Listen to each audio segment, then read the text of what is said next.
partant pour Bayeux ce matin, il y a un siège qui reste vide, celui d'Emilien Janière.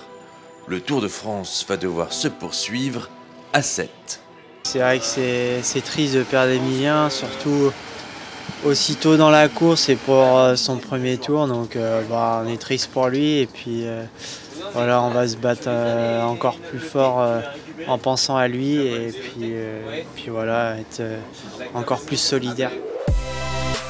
Le tour continue et dès aujourd'hui, avec 200 km et 6 grimpeurs répertoriés, une vraie étape pour Baroudeur.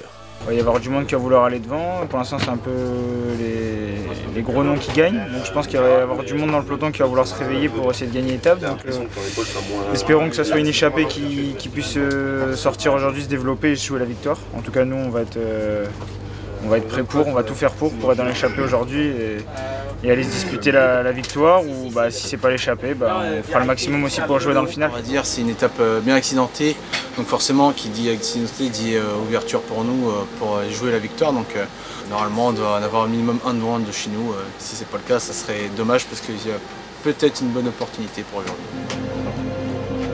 Matteo, lui, ne prendra probablement pas part à la bataille pour l'échappée.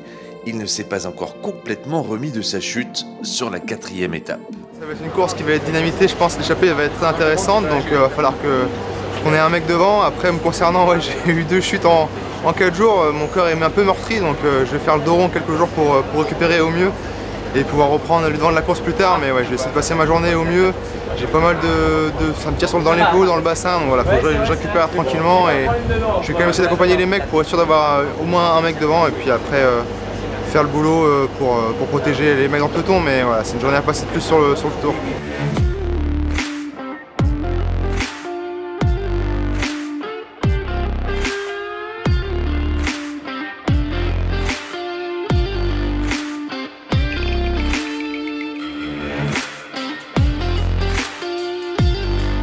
Un début d'étape intense où l'échappée ne parvient pas à se former. Il faudra attendre plus de 60 km pour voir 8 hommes à l'avant. Mais l'écart reste très faible, les attaques et les relances s'enchaînent. À mi-parcours, les hommes de tête n'ont qu'une minute d'avance. Pendant ce temps-là, Maxime Robin installe un bain froid au pied du bus, une solution optimale pour la récupération. Là, c'est les premières chaleurs du tour, donc on va commencer à faire les bains froids. On le met généralement au-delà de 28 degrés de température extérieure.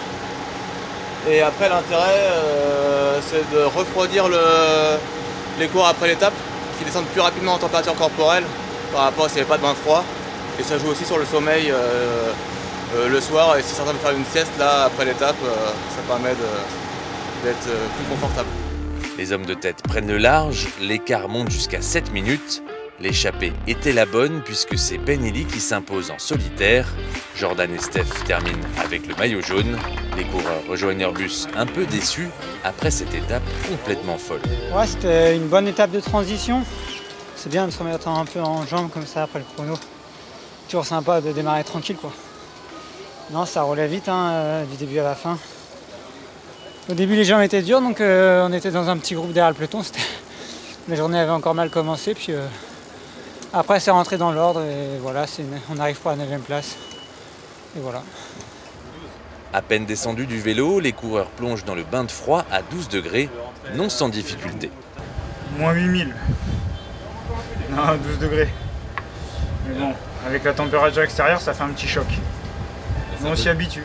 Ouais, les 30 premières secondes, il faut s'y mettre et après une fois qu'on y est, c'est bon.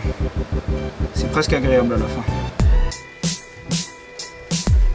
Demain, le peloton change de région et arrivera après 197 km au fameux Mur de Bretagne.